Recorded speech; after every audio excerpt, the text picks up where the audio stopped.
Shalom, shalom, peuple de Dieu. J'aimerais venir à votre présence, prier. Éternel Dieu, nous te bénissons, nous te rendons grâce. Sans toi, nous sommes rien. Inspire-nous davantage pour cette parole. J'aimerais édifier ton peuple, tes brebis, dans le nom puissant de Jésus-Christ. Amen.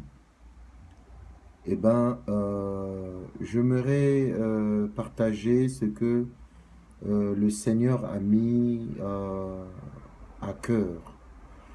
Nous allions lire rapidement dans le livre de Ésaïe, Ésaïe 42 au verset 8.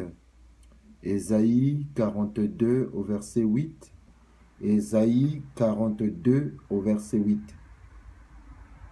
Lisons au nom du Seigneur. Je suis l'Éternel.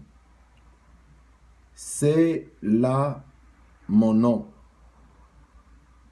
Et je donnerai pas ma gloire à un autre, ni mon honneur aux idoles. Ésaïe était un prophète que l'Éternel a beaucoup utilisé dans l'Ancien Testament. Il a été visité par Dieu et Dieu lui a beaucoup donné des révélations, des prophéties, même pour l'avènement de Christ. Aujourd'hui, le Seigneur me met à cœur de partager avec vous cette parole. Le Seigneur nous aime beaucoup, mais il ne va jamais partager sa gloire avec personne. Que tu sois un roi, que tu sois un homme de Dieu, que tu sois un ambassadeur, que tu sois un prince, une princesse, que tu sois un maréchal, le Seigneur ne pourra jamais partager sa gloire avec toi. Sa gloire, c'est à lui seul. C'est lui seul qui mérite sa gloire. Le culte, c'est pour lui.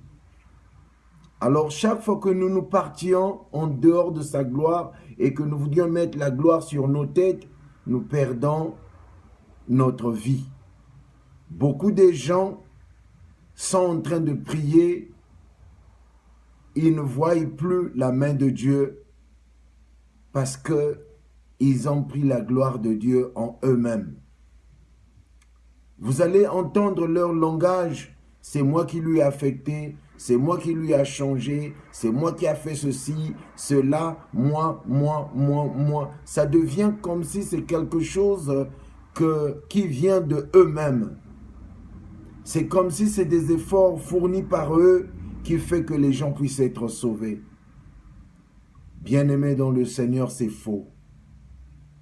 Fouillez les mauvaises compagnies, fouillez ces prédicateurs, fouillez ces hommes de Dieu qui bandent leur poitrine que c'est moi qui a fait que tu sois béni. Non, mon frère, nous devions être humbles.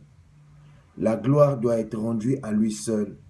Si Satan était déchu, comme le livre de Job nous le dit, parce que il a été arrogant, il voudrait dire que je serai comme le Très-Haut.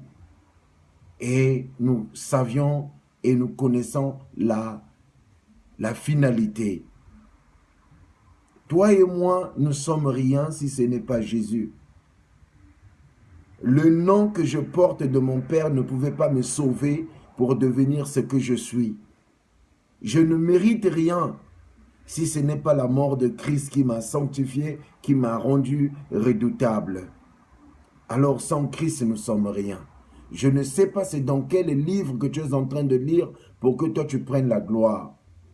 Étant un homme de Dieu, tu dois être humble, tu dois mettre Christ en premier. La gloire lui revient lui seul. Depuis quand Dieu t'a donné cette gloire pour que toi tu sois l'Éternel? On t'appelle tout-puissant parce que tu es un pasteur puissant, parce que tu es un grand pasteur soi-disant. Mon frère, ma sœur, le Christ revient bientôt. Ça ne veut rien dire que tu sois ministre, roi, président, pasteur, et je ne sais pas, révérend, qui on t'appelle bishop, archibishop. Mon frère, si Christ ne prend pas la gloire, lui seul, c'est vain. Ton travail sera rejeté au feu avec toi-même. Parce que Christ dit que vous l'avez fait pour vos propres intérêts. Je ne suis pas là. Je ne vous ai jamais connu. Il est beau temps, il est grand temps que nous puissions chercher le Seigneur et que lui seul, qu'il puisse prendre la gloire dans nos vies. Beaucoup de gens sont en train de prier, aller dans les jeûnes avec des hommes de Dieu. Rien ne marche parce que cet homme de Dieu avait pris la gloire de Dieu. Et Dieu n'est plus dans son chemin, Dieu n'est plus dans son partage, Dieu n'est plus dans ses visions. Parce que la gloire de Dieu a été prise en soi-même. Ce casque de gloire qui devait être à Christ est revenu sur un homme de Dieu. Alors ne nous se trompons pas. Personne ne va se partager sa gloire avec lui, sinon que lui seul, Dieu. Alors nous sommes devenus des idolâtres, les idolâtres d'argent. Chaque fois les gens se plaignent, ils me disent, ah pasteur, dans l'église de tel un tel, tu ne peux pas aller pour prier sinon que l'argent.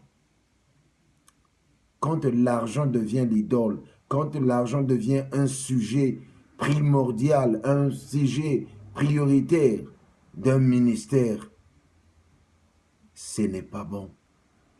Ressaisissons-nous. Où allons-nous? Où on se trouve réellement? L'amour d'argent, l'amour de gloire. Que Jésus-Christ aide ceux qui ont perdu cet amour de se rabaisser, de s'humilier, que lui seul qui doit prendre sa gloire et qu'un homme.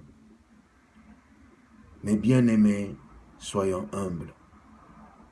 Le Seigneur ne peut que bénir celui qui se rabaisse. Le Seigneur ne pourra jamais élever celui qui est déjà élevé dans sa propre gloire, dans ses propres dimensions, que je suis un grand pasteur, que je suis un grand homme, que je ferai ceci, cela. Vanité de vanité, mon frère. Ressaisis-toi.